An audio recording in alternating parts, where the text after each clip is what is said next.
aad baan ugu faraxsanahay inaan ka soo qayb galo munaasabada tan lagu wareejinayo haamaha ama farxalka maadaama lagu jiro waqti adag coronavirus cudurka uu saameeyay bulshada Soomaaliyeed gaar ahaan kuwa reer Jubbaland marka barnaamijkan waa barnaamij looga hortagayo marka ka wasaarad ahaan waxaan aad uga mahadcelinahay hay'adda YPR oo barnaamijkan gacan ka geysatay haamahan iyo barnaamijkan soo diyaarisay annaguna maanta waxaan si rasmi ah waajibaadkeena u gudanaynaa inaan wareejino oo ku wareejino xarumaha dhalinyarada ay ka howlgalaan iyo xarumaha barakacayaasha oo ah meelaha ugu nugul inuu saameeyo coronavirus-ka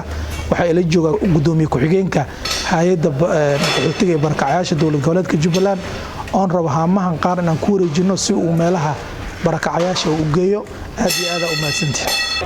waxaan aad ugu faraxsanahay ka soo qaybgalka munaasabadan runtii qaaliga ah lagu wareejinayo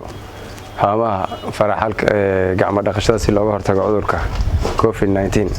waxaan u mahadcelinayaa hay'adda YPR oo barnaamijkan gacan ka geysatay iyo wasaaradda dhalinyarada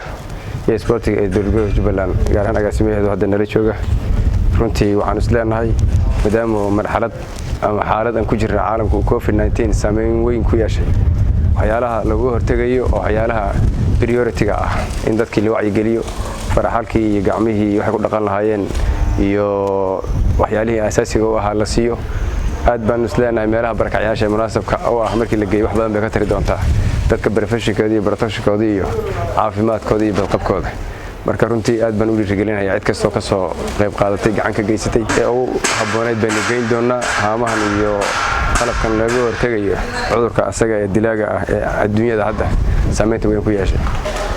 waxyaalahan waa indicatorskii qaabka looga hortagayo dadku sida yeeli lahaayeen qaabkay faraha u dhaqan lahaayeen qaabkay nadaafadooda u sugi lahaayeen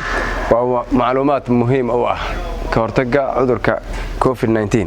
marka ayadana meelahan haamaha dhignay xiriir barakaciyaan kula noqonayna oo ka qaybin doona insha Allah taala waxaan isleenahay wax badan bay ka tari doontaa marka cid kasta wixii ay ka geysatay iyo taageeradii dalka geystay baan uga mahadcelinayaa